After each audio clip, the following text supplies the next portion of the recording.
श्री गणेशाय नमः।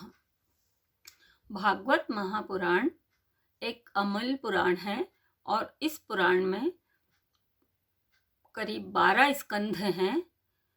12 स्कंधों में वेद व्यास जी ने भगवान के बारे में, उनकी गुण लीला और उनके विभिन्न अवतारों और उनके द्वारा हमें जो संदेश दिया गया है उसके बारे में बताया है।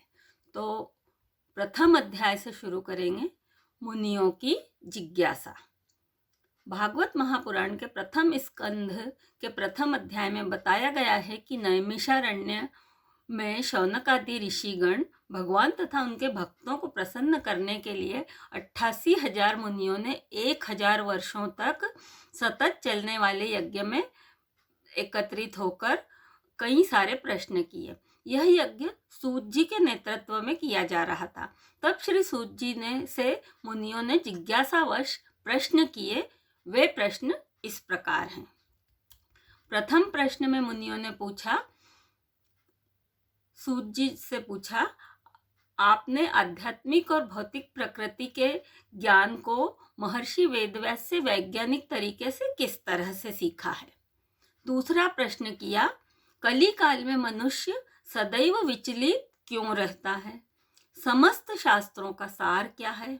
माता देवकी के गर्भ से श्री नारायण पूर्ण पुरुषोत्तम भगवान श्री कृष्ण ने किस प्रयोजन से जन्म लिया।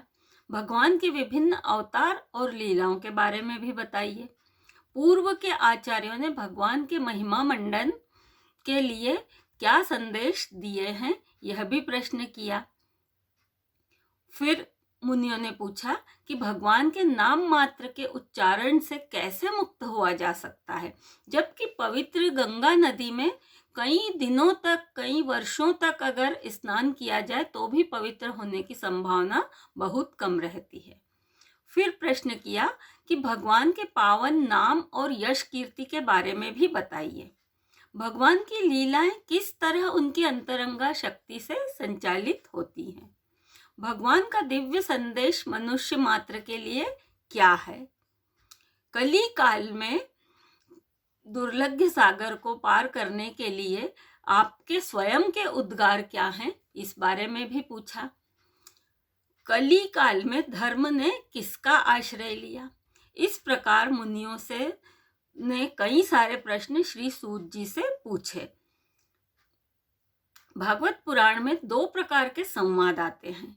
एक तो नैमिषारण्य में जो प्रश्न सारे 88,000 ऋषि मुनियों ने श्री सूत जी से पूछे, और वहीं दूसरी ओर जब महाराज परीक्षित आसन्न मृत्यु के करीब थे और उस समय जब उनकी मृत्यु के सिर्फ 1 सप्ताह बचा था, तो उस 1 सप्ताह में उन्होंने श्री शुकदेव गोस्वामी से भगवान के बारे में जानकारी प्राप्त करने हेतु नदी के तट पर जाकर और कई ऋषियों के साथ श्री शुकदेव गोस्वामी से भगवान की कथाओं के बारे में बात की और प्रश्न किए।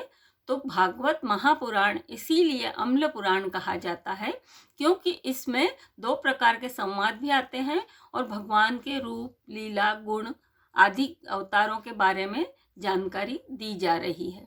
चूंकि इसे महर्षि वेदव्यास ने लिखा है, तो जब महर्षि वेदव्यास ने कई सारे महाभारत और उपनिषद और कई सारे ग्रंथ लिख लिए थे, लेकिन उन्हें मानसिक संतोष नहीं प्राप्त हो रहा था, तब नारद जी ने आकर के उन्हें बताया कि आपको भगवान के रूप, गुण, लीला आदि के बारे में, भगवान की महिमा मंडन के बारे में एक ग्रंथ लिखना चाहिए। तब श्री वेदव्यास ने महाभागवत का लेखन कार्य प्रारंभ किया, जिसे गणेश जी द्वारा संपादित किया गया, और इसमें भगवान के रूप, गुण, लीला, महिमा आदि का गुणगान है, जिससे हमें यह शिक्षा मिलती है कि हमें सदैव भगवान की भक्ति में सतत प्रयत्नरत रहना चाहिए। और इन्हीं प्रश्नों के चलते हुए आगे भागवत महापुराण में सभी अध्यायों में कहीं न कहीं हमें इसी तरह के संदेश प्राप्त होते हैं। हरे कृष्ण।